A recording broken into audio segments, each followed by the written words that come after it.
Hello and welcome to the Gambling Files podcast, the podcast that's typing gently in the background because it's a busy executive at Christmas. I'm one of your hosts, John Bruford, joined by your other host, Fintan Costello. Fintan, hello. Hello, John. Hi, how are you? Being busy? This was meant to be a week off. I've never been busier. That's where you went wrong. It's like quitting smoking or quitting drinking. It's like you don't go, I'm never going to drink or never going to smoke again. You go, I just won't have one today. No, where I went wrong was in my head. I was like, I'll take the week off before Christmas, and I forgot to basically tell anybody, so nobody knew about it. Well, that does make you a bit of a... And you told me. Yeah, I didn't tell the people in charge of my diary, or anybody else, and then everyone else, other people are trying to get stuff finished before the end of the year, and anyway, it's fine. Just take an addict approach to this, right, and just go, I'll have the next 10 minutes off. Okay. And if that goes okay, I'll see how the rest of the hour goes. Nice. Speaking of hours, we also have a sister podcast, Addiction an Hour with Hour, which is going very nicely. If you haven't checked it out, you probably should, because it is very good. Have you got the theme tune up yet? Is that in there? Yeah, that's on the new episodes. Nice. Yeah. The funny thing, when I was talking to Michael about the theme tune, what I had in mind was, so this is going to sound really anarchy. There were a couple of TV theme composers in the 60s through to the early 90s, actually, called Mike Post and Pete Carpenter. And they did most of the absolute classic TV themes. I mean, some exceptions, obviously. They didn't do Miami Vice, which is a belter. But they did like that, where they did my all-time favorite. They did the Rockford Files. And they did Magnum and all of those. And God, what's that one with the helicopter? You know the one. Airwolf. Oh, Airwolf. I think they did Airwolf as well. I fucking love a bit of Airwolf. But they did like all of the... And I wanted it to sort of sound a bit like Mike Post and Pete Carpenter had done it. I didn't mention that to Michael. And he came up with essentially a Mike Post and Pete Carpenter theme tune for Addiction. You guys are just in sync. I know, right? Bagsy me, Justin. Only because I don't know any of the other members of NSYNC. I don't even know how many there are. I have no idea what you're fucking talking about. Justin Timberlake, he was in NSYNC, the boy band. But one of those boy bands, they weren't big over here. No, they didn't really make it. No. They obviously didn't leave an impact on you. No, I wasn't a boy band kind of person. You surprised me. Really? Thanks. Is that any boy bands or just NSYNC? Just in general. It was more a thing for the girls, wasn't it? Fintan. No? Could I not say that? All right, it's 2025 now. You can look back and choose your favourite boy band. Because it's okay now, it's 2025. E17. They're a bit edgier. Wow.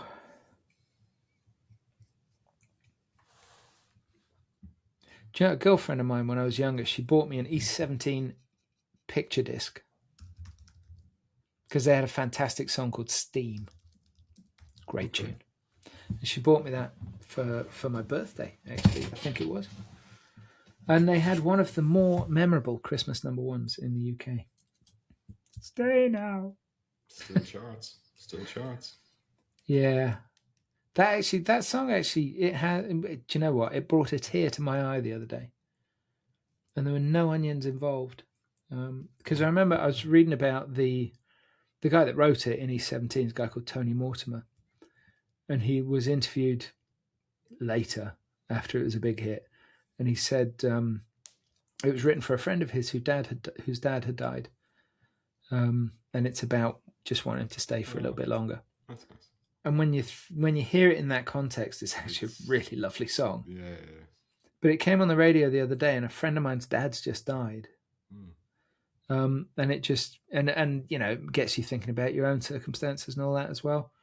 So yeah, it was really interesting. So luckily it was dark and the children couldn't see me crying Daddy's crying in the car again.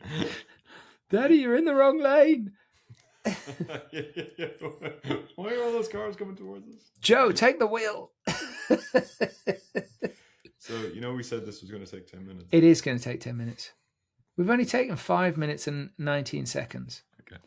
Fintan, do we have any sponsors of this episode? We have 3 amazing sponsors for this episode. And who are they, Fintan? Do you remember? We have Clarion Gaming, the hosts, owners, ringmasters of ICE Barcelona 2026. Yeah. The biggest gaming event in the world, or exhibition in the world, conference. Don't know what the right words are. It's the best. It's in Barcelona in January. It's quite nice. Yeah, it's not shit. My calendar is fully booked. Done. And where am I in that calendar? Me and you Monday night, baby. Gambling Book Awards. Oh, the Gambling Book Awards. It's funny you should bring those up. Yeah. It's a shame you didn't say Clarion at the end though, because then we could go into the bit about the. It's all right. We'll come back to it. Okay. You'll pick up the hang of this. It's only been 200 episodes. I'll figure it out eventually. I think it's probably 242 for this one. Oh, nice. Yeah. No. I'm not being critical, really, Fintan. I appreciate your time.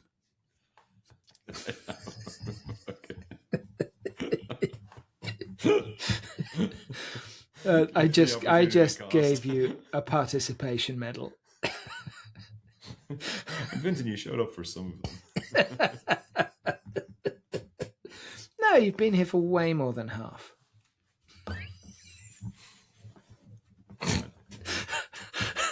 Sorry, Fintan. Okay. But also, this is this episode goes out Christmas Day. No way. We're doing a Christmas Day episode. Yeah. You fucking nerds. Like all the big stars. It's just a little bonus for people out there who, So Merry Christmas if you're listening to this. If you don't celebrate Christmas, Happy Thursday. And our other 2 sponsors, Fintan, they include... Optimove. And what do we like about Optimove, Fintan? They are the gambling industry's #1 CRM provider. They work with the majority of the EGR Par 50. Oh, yeah.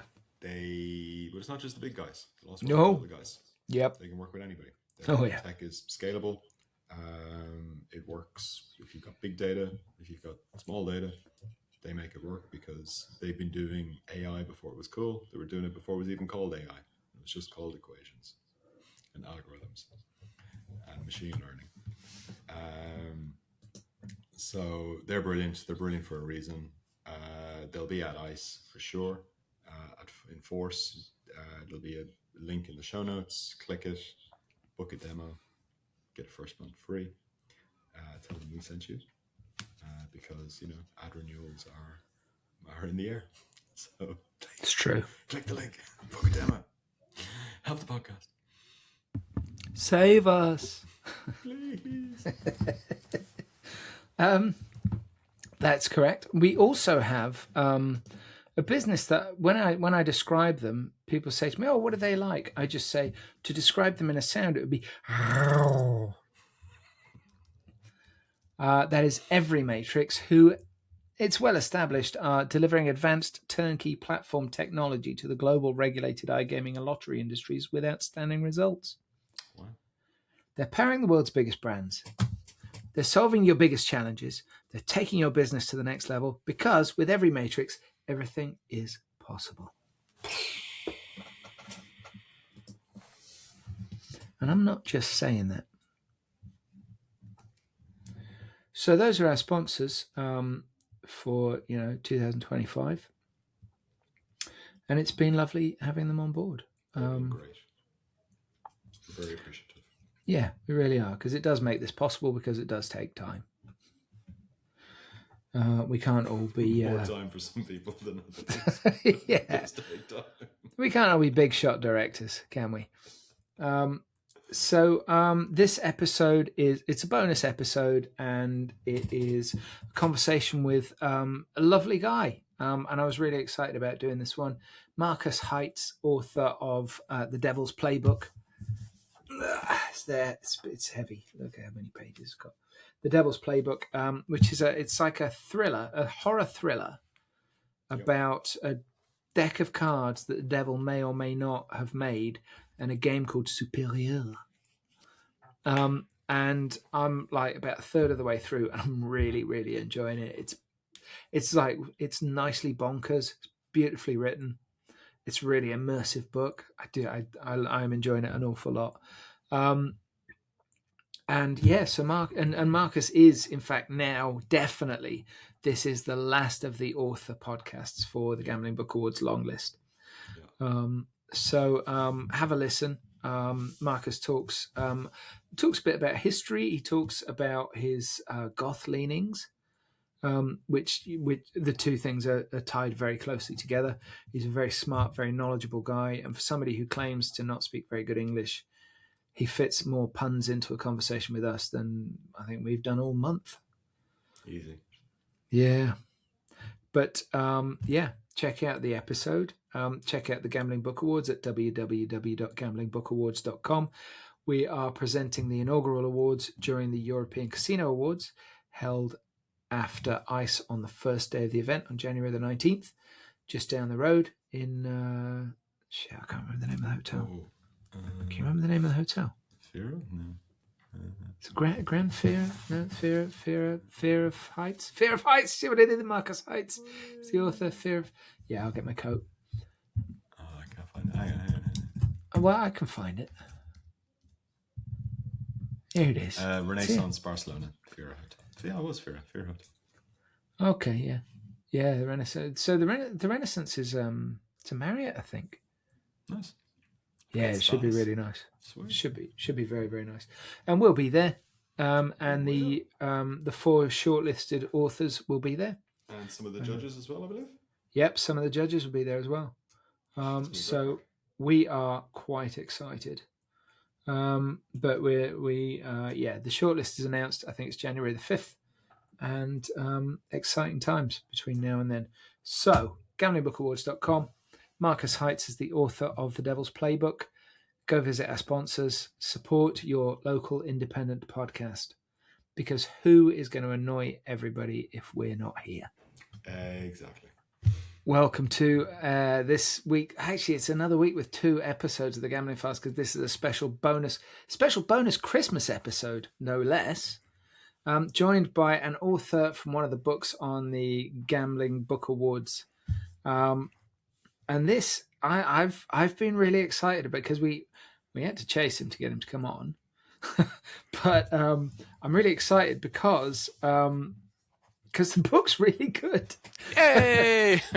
Okay, thank you. Bye. But the book's really good. Great. Check. Okay. Well, we only had. I think we had 2 fiction submissions. I think we just had 2. Some books read like they should be fiction because they were just so fantastical, but reality. But yours is one of 2 fiction submissions. So the author is Markus Heitz, who you may have just heard just now. And the book, if you're watching the video, or if you listen to the audio, I'm holding the cover up. It's called The Devil's Playbook, out in paperback on Arcadia Horror. And it's a big book. This is not going to surprise listeners, I haven't finished it yet. There are some big words. It's taking me a while. But I am really enjoying it. It's been a long time since I picked up a big, thick fiction book that you can just lose yourself in. And it's okay. For me, I'm okay. Is it because there's a blurb on the front of the cover? It's a complex thriller. As an author, I'm always afraid of a sentence like a complex thriller. That means it's very complicated. But no, it's not complicated. You just can't read it and enjoy. I hope so very much. And well, this I hope so too, because complexities are often from the wasted Playboy. on me. Yeah, is Playboy what it once was? I don't know. But hey, it's Playboy. Playboy cards, check. Yeah. So you're an established author. You write in your other stuff that I'm aware of is fantasy novels. Yeah. I prefer the word fantastic, because if you say fantasy novels, most of the readers think about Lord of the Rings and all the classic fantasy things. Yeah. But fantastic stories are more than this. They got parts of horror and parts of fairy tales or fairy tales, if it's more dark and like this. So I prefer the word fantastic, because, as I said, fantasy, most of the readers think about classic high fantasy. But is there a writer out? Can you give our listeners some context then? What kind of authors are we talking about? Are we talking like George Martin style of stuff? Is he that kind of writer as well? Because that's also, a lot of people think of Game of Thrones when they think. I've never read George R. Martin because I have no time. I'm writing books all the time. Sorry for this. I finished my books most all the time. Yeah, sorry. No, no. For me, That's harsh. Man, that's so harsh. No. I know. It's not harsh. I know everybody is waiting for this book to come and this book to come by different authors who don't finish yet their series or something like this. And yes, I've got series 2, and there are new books. But in my books, we have an ending and a new book with a new story. That's the trick. Okay. So the other books are the Return of the Dwarves books, which I can totally relate to because I'm not very tall. Okay. But listen, if you like beer, you are perhaps a reincarnated dwarf. I do like beer. Yeah, think about it. I do want to. So Marcus, right? So I mentioned George Martin, right? The George R.R. Martin, not the Beatles producer, but and you, before we started recording, you told us you're a goth. Yep, not goth, but goth. Yes. One of George Martin's earlier books. Early 1980s. I've told somebody about this on the podcast before. It's a vampire novel. Oh, okay. And it's fantastic. It's really excellent. It takes place on the Mississippi River in the riverboat era. Very nice. And it's about a vampire who synthesizes blood so he doesn't have to kill anymore. But all the other vampires, it turns out, really like killing. But it's a terrific book, and that's, I think, the only George Martin book I've read, but it's fantastic. Okay. It's called Fever Dream. So you've read one more than I. Yeah, but I think that's also one more than Fintan. No, I've read the fantasy series years ago. Before it was cool. Long before HBO and all that kind of stuff. I've read it and had been left because I got caught out by Robert Jordan and George R.R. Martin, who both did these overly elaborate book series that they couldn't finish. I think there's an Australian band called Axis of Awesome, and they made a funny song about the series, George R. Martin, and the books, and the songs. I've read the fucking books. Great song, yeah. Great name as well, Axis of Awesome. Yeah. Really? I was sitting here thinking exactly that. It's a fucking good name for a We need to band. rename the podcast. Let's go. Yeah. So this book is about a retired gambler who comes into possession of a mysterious playing card, which, so far so crazy, a rare deck, gets obsessed tracking down the rest of the deck. And supposedly these cards are from the one pack in the world created for the game, and I'm not going to say this very well. How'd you say the name of the game? Superior, it's French. Yeah. Yeah. And said to be the handiwork, I'm reading this off the back, of the devil himself. Now, I was telling Fintan about this earlier on, right? Because we've got a couple of articles on the website. We're experimenting with longer form articles. And one of them came about because we had a guy on the podcast. Do you remember his name, Fintan? Nope. Lovely chap, though. He was a really good guy. Nice guy. He was selling. I think it was the largest private collection of playing cards known in the world. Yep. And the seller was a guy called Daniel Crouch, and he's contributed to this article.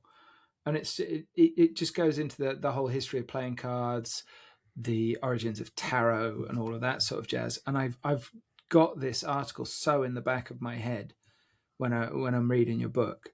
But you know, it sort of gives it an additional little bit of context. But this is going to sound like a really stupid question. Is the whole premise fiction? Like, does the game exist? I'm not going to ask you if the devil exists or if he made some playing cards. All the devils are here. Yeah, literature.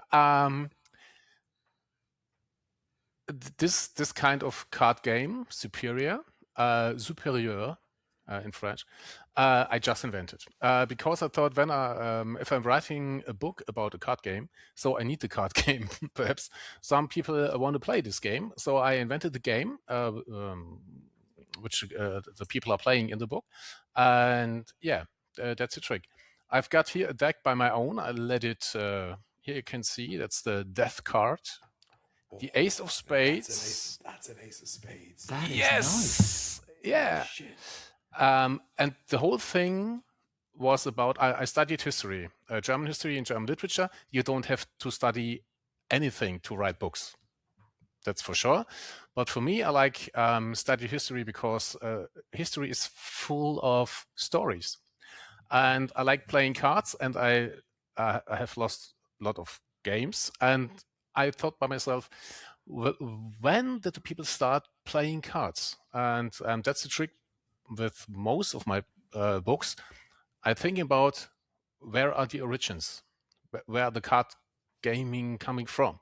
And so I start doing my research, and I find it very interesting. That's the reason why there's a lot of historical facts in the back of the novel, as perhaps you don't have already find them. So you can read by yourself where the cards are from and what the history of the cards was. Beautiful. Yep. That deck that you've got there. Yep. Is that a deck you've bought, or are you saying that's a deck you made?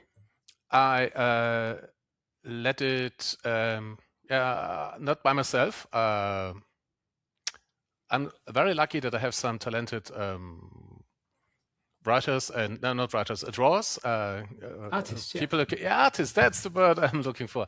Yeah, and they did a card game for me, and so I have my own card game, and I can play it. Until now, nobody died. That's Still very time. good. But that's a beautiful Ace of Spades. Like, I would totally play with that. You want to see again? Okay, I show it. I've never wanted a tattoo, but seeing this is like, oh, I'm tempted. Yeah. Actually, I know 2 readers who have this thing as a tattoo. Yeah. I can totally see that. I'm gonna get this chicken. Oh, that's adorable. Yeah. My youngest did that. I love it. I think it's like if chickens actually look like that, no, I don't think anybody would eat them. Yep. Little legend. But they are also delicious, so do you know what I mean? That's the old problem. It really is. I really feel bad for cows. But so you have an interest in card games. And, I played a lot card games, canasta, bridge. In German, we say Mau Mau. I don't know if you've got it's a kind of very simple card games, and I like playing against people and a little bit reading people while playing. Most of the time, you're not playing just a game; you're playing against the others. That's the trick, like poker. Mm-hmm. There is a terrific book by another author that's longlisted for the Gambling Book Awards. The book is called The Truth Detective, and her name is Alex O'Brien. Mm-hmm. And she goes into that a lot. It's about the life lessons that you can learn from poker. Critical thinking, reading people, the difference between bullshit and lying. It's a terrific read. I like it a lot. She was also on the podcast. You could listen to her. So. I will have a look. Yes. Yep. Although I understand you're very busy writing books and stuff. So yeah, and also, I mean, this is a big book. This is like 600 pages, something like that, isn't it? For me, this is a normal size for books. Sorry. Yep. But yeah, I mean, I've been in publishing for decades, and it's a big commitment from a publisher to publish books this size. Because this just from a logistical point of view, from an author with a German name, even worse. Yeah. But no, but some people are asking how do I say this name, like Heitz, being afraid of heights, you know? Yeah, I figured. Yeah, that's a trick. Not being afraid of heights in this way, but yeah. Yo, no, my English is so bad. I'm sorry. Pun after pun in your second or maybe even third language. No, don't count, please. But you know, they're heavier. They cost more to print. They cost more to transport. You can transport fewer for the same cost. Yep. So just from a logistical point of view, this is actually a big commitment from a publisher, and they must really like you. Yes, I think so. And perhaps they just like the history and the story about the card games, because, and that was the other idea, people in the whole world are playing card games, poker, Magic, Yu-Gi-Oh, John, we say Uno, I don't know, card, yeah. Everybody is knowing about card games, but most of the people don't know where are the origins from these games. When did people start playing with these cards? And that's the interesting part. Yeah, it is. It is interesting, and the start of the book, the prologue, which is quite a meaty prologue, goes back to printing and engraving, and that's really fascinating. I mean, you say you studied history, but you know, is the period stuff in this? Is that something you've researched, or is that pulled out of your mind? Yeah. Writers work in different ways, don't they? No, I try to be historically correct in most of the times when I wrote about different centuries, and in this case, most of the things are based on true people and cities and all the things. Interesting. Yep.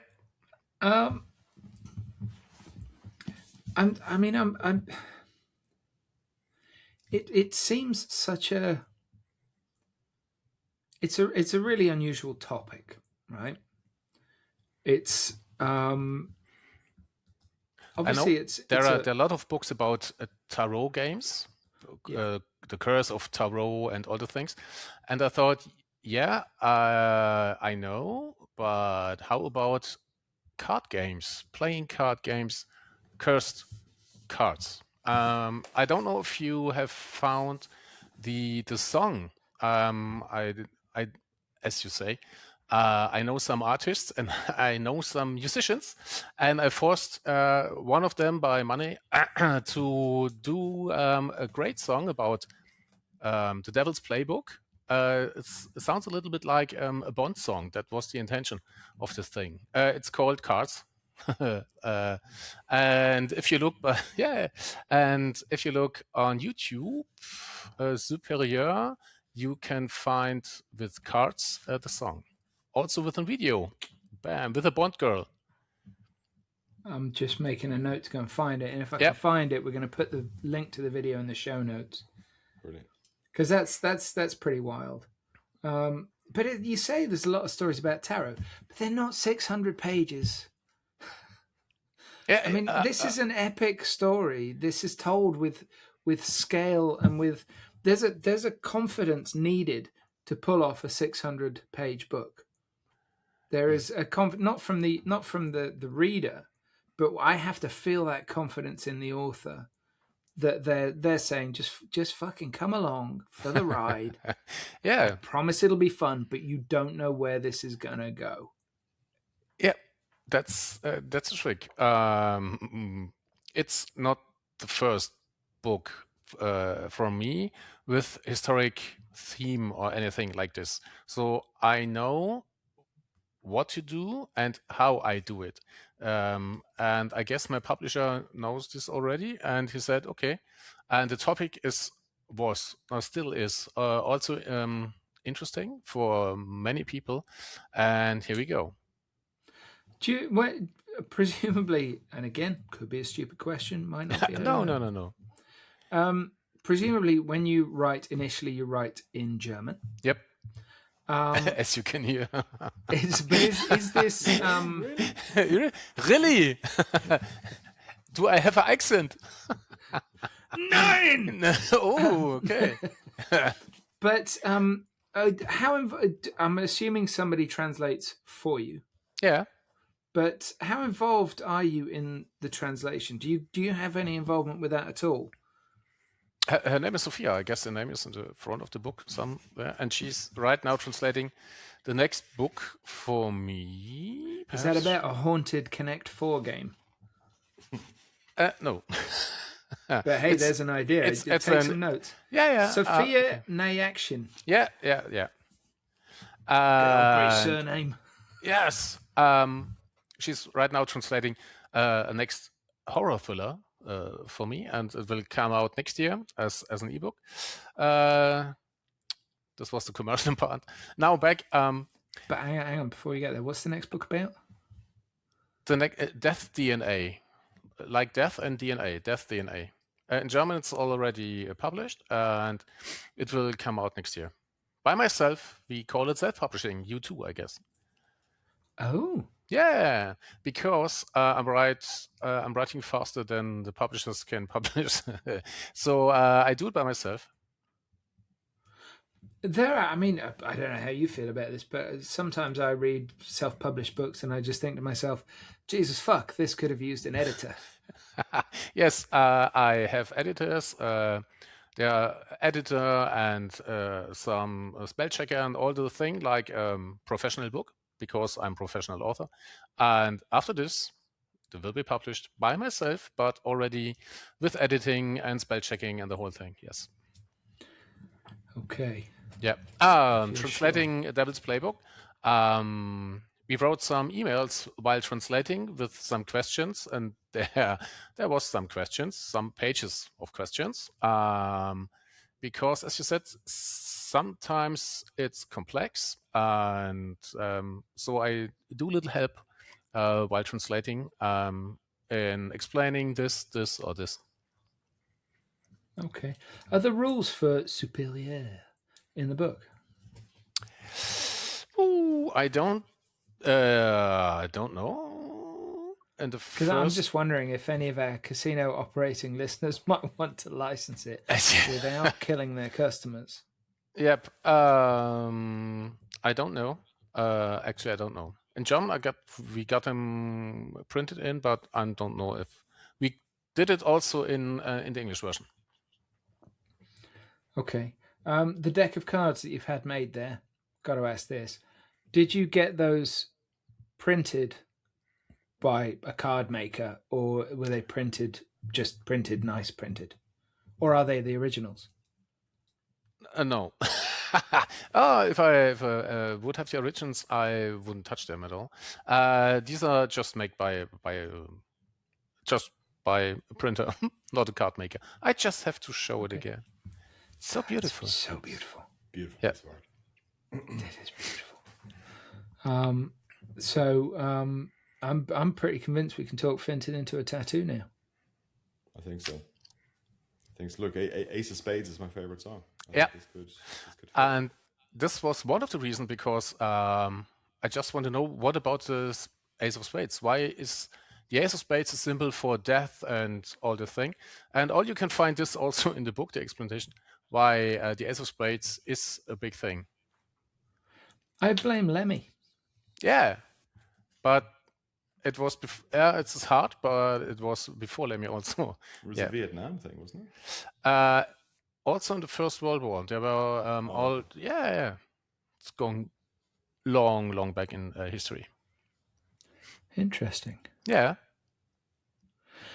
So, who wins in the end? Who's the murderer? The card deck. Satan. No. It's I wasn't. I totally wasn't being rude when I was saying that. It is. If you went up to somebody in the street and you were like, "Do you want to read a book about some playing cards?" Yeah, they're going to go, "Oh, that sounds great. You read it and let me know what it was like." But you read the blurb on the back and you're like, "Okay, this does sound really quite fun." Is the book? Has it been well received? Is it doing nicely? Is that what? How does? Because it's a big book, it's a big commitment. Might have finished it by February. Actually, I don't know anything about how is it going or something like this. I guess it will be a surprise for me how it's going. I really don't know. That's a very healthy attitude. Yeah. I must say. Yeah. I mean, slightly worrying, but in a healthy way. No, The Devil's Playbook was published in the German version in 2018. So for me, yesterday's chip wrapper for you, isn't it? For me, it's an old book because in the past years I wrote, I guess, 20 new books about this. Altogether, we have about 80. That's the reason why I thought 90. Over 80 books right now. Yeah. Fuck. Yeah. And here's John, who hasn't written one book. Wow. 80, Hang on a second, Fintan. Wow. Hang on a second, Fintan. Wow. How many books have you written? I'm not the one who should be writing a book. You never know. My books might be shit. And then if I'd written 80 shit books, would we be happy about that? I don't think we would we? Who knows? Who knows? Yeah, that's there. And like you say, it's like the old founders fair conversation. While they're in my head, they're perfect. It's true. Yep. And good. Yep. Perfectly readable. No, I'm just like telling stories, and I like language. You can create with language everything you want. It's the main thing. And I like history, so I knew late when I was a child, I knew I want to be a writer someday. It wasn't it takes a little longer to be a writer. I studied to be a teacher. I'm not a teacher. I was journalist for 10 years and write book in my free time. And in the year 2003, in Germany came out the Dwarfs, and there was a first huge success for me. And in 2004, I decided only to be a writer. And since then, I'm a full-time writer, and I write every day, even on holiday. So it's not surprising that I have written 80 books until now. I like writing. Writing is fun for me. Yeah, that's the trick. Yeah, it's a curse for me. Yes, sometimes. Do you have any favorite writers yourself? It's a classic one. Poe, Lovecraft. Sorry, I'm a goth. Yeah. Yeah, I've read a reasonable amount of Lovecraft,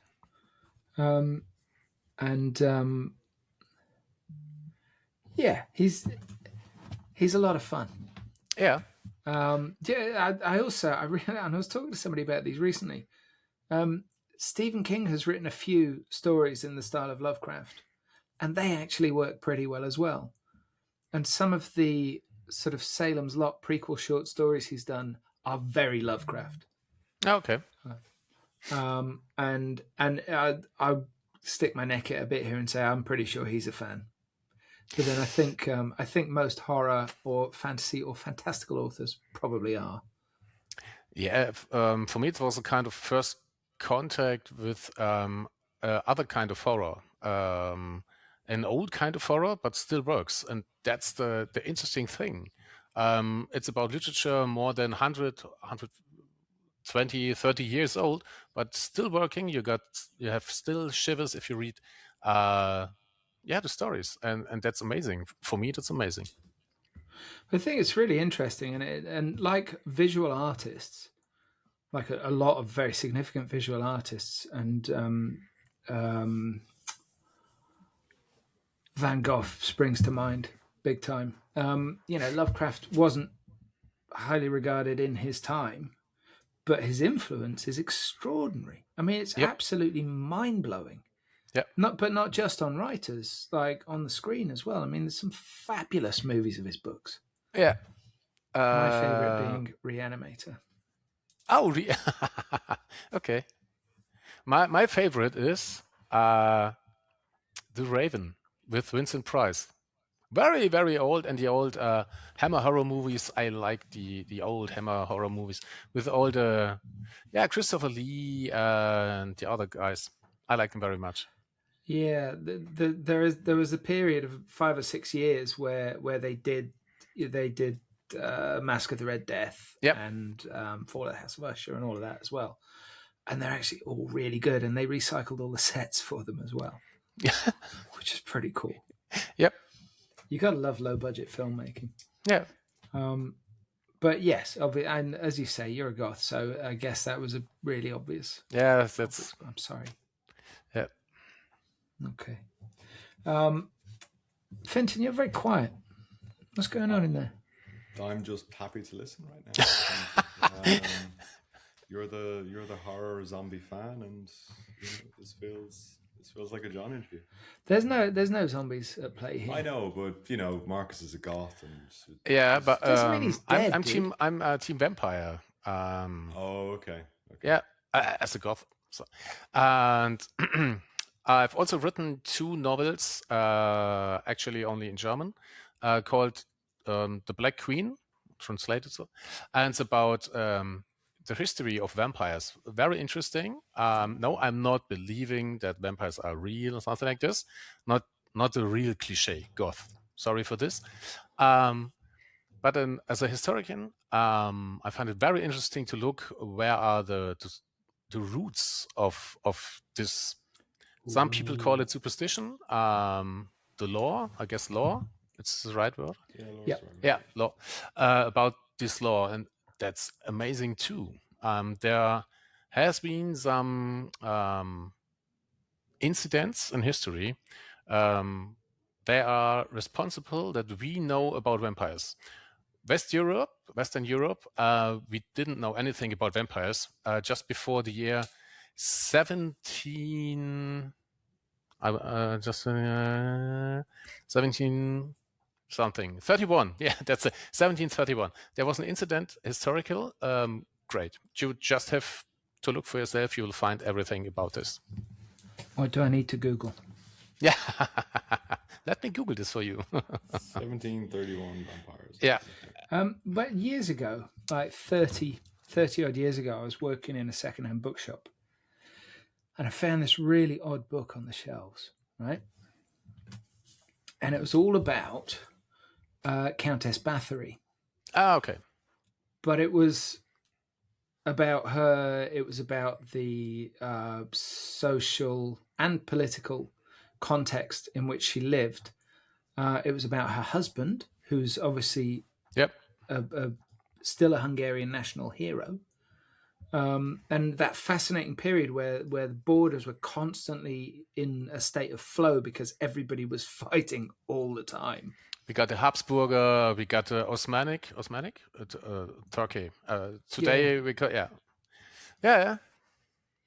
But it was a wild time. But the thing that stuck in my head about this book is that it quotes and I didn't even know this existed, but it quotes the court transcripts from her trial, which is like, that's just that. I mean, we talk about people being batshit these days.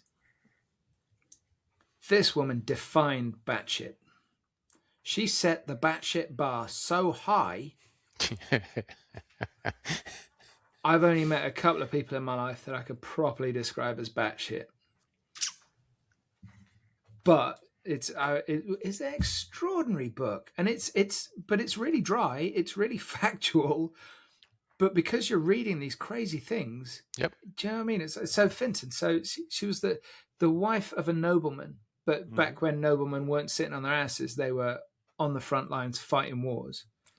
And her husband was a huge figure in the formation of Hungary as we know it.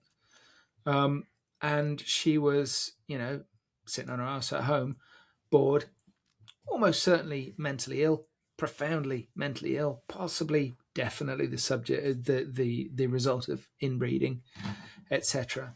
All those good things coming together to create the perfect storm. But she would, if you read the sort of rumor about her and all that, it's like she liked to bathe in the blood of virgins and this, that, and the other. But she was definitely responsible for many deaths. She would bite chunks out of people that worked for her. She was bonkers. But you'd be off fighting a fucking war instead, wouldn't you? You'd be like, I'm not going home to that nonsense. I've read about Báthory, but for me it's not so interesting because she was never called vampire in history. That's a funny thing. Yeah. She bathed in blood, but she didn't. The main sources don't call her vampire. So for me, much more interesting was Barbara von Cilly. She lived about in the early 15th century. She was twice a queen and an empress, and she was very young. She was beautiful, and she was an alchemist, and called a vampire because she was. Where was she a queen? Sorry. Hungary. Hungary, Okay. not Hungary. Hungarians, man. Yeah. And fun fact: Barbara von Cilly and Vlad II. Not the third. Third is the maniac. Vlad II, the father, and Barbara von Cilly know each other, and they raised on the same Königshof, in the same palace. Very interesting. So I have to do. That's the reason why I did the book, The Black Queen, about her. And she's called vampire to today we would like say it's propaganda to disqualify her. Well, when you say disqualify her, do you mean like wipe her from the history? As an empress and as a queen, to disqualify her and saying, oh, she did really bad things and she's a vampire, she's a sorceress and a black sorceress. All the various, you can Google this as well. Well, it's interesting you say that because there are lots of instances in history, particularly with female rulers, where they are discredited as soon as their reign ends by whoever succeeds. Ancient Egypt, particularly, everybody knows of Cleopatra, but she was not the first. There was, in fact, I can't remember her name. It's the temple where the tourists were shot like 25, 30 years ago. And she's completely excised from the history books. Yep. But they found this extraordinary, and I've been in it. I've been to the temple, and it's one of the most amazing places I've ever been in my life. It's just gorgeous. Completely taken out of the history books because her successors didn't like her. Yeah, we have the old man in every century. And if you have a clever woman with a lot of knowledge and power, this woman will have a problem. Facts. Yep. Say 3 middle-aged white men on a podcast. My voice must be heard. Sorry. Yeah. To be fair, I'm probably the only one here. I'm probably the only one here that's truly middle-aged. So it's my voice that counts here, boys. Marcus, I'm not sure I've got any more questions about the book. I'm really enjoying it. If you've got any interest in card games But I'm doing it a disservice by saying if you've got an interest in card games, read this book, because it's like that's the sort of the catalyst for a lot of things happening in the book, but it's not necessarily what it. I mean, it's woven through the fabric of the story, but it's not the story. Yep. But it's a lovely read. I'm really, really enjoying it. Thank you. But anybody that wants to read it, it's called The Devil's Playbook by Markus Heitz. Like afraid of heights, but not being afraid of heights. Markus with a K. Yeah. Heitz with a Z. And it's available now in paperback. And Fintan is going to read it. Okay. Yeah. 600 pages of bliss, Fintan. Yeah. I do my bulk reading over the Christmas break. But you get scared as well, don't you? I do a little bit. Horror is not really my thing. It's not sort of horror. No, I know it's not horror. I know it's just the general. It's a mixture between a little bit Bond, a little bit horror, a little bit of everything. But it's a mixture also as a thriller, but you get some knowledge about card games. And I just checked, we have the appendix with only historical facts in the background. Just who want to know about things that happened in history with the cards. Brilliant. Super. And anybody wanting to check out the Gambling Files article about the history of playing cards by Kerry Roberts with Daniel Crouch, that is at www.thegamblingfiles.com. Oh shit, I'm not going to read all that out. We'll put it in the show notes. It's on the website. It'll be in the show notes. Yeah. It's got a long URL. Great. Yeah. Brilliant. Markus, thanks so much for joining us. I'm really enjoying the book, and I wish you that for having me. With going self-published, I genuinely do wish you the best of luck with that. I think it's anything that, and I'm not dissing book publishers when I say this at all. It's a very unusual industry in the way that things are set up, just like recording music is. And so anybody sort of taking their fate in their own hands, that kind of thing, because, it's a huge amount of work to publicize your own books. It's difficult. It's time consuming. It's in a world of expensive, social media, annoying as well. Yeah, it's annoying. Yeah. So total applause for you doing that. I actually think that's a really bold move. So good luck with it. And if you've enjoyed this episode of the Gambling Files podcast, please find us on LinkedIn. Give us a big, juicy, succulent like. That nearly went wrong. You can find us under the name The Gambling Files Podcast. You can find us on Twitter under The Gambling Files. I think the handle is just @GamblingFiles. You can connect to myself, John Bruford, or Fintan Costello, also on LinkedIn. We're also both on Twitter. And you can find all of our previous episodes at www.thegamblingfiles.com. If you enjoyed it, please share. Tell your friends, tell your family, tell your colleagues, and we'll see you next time.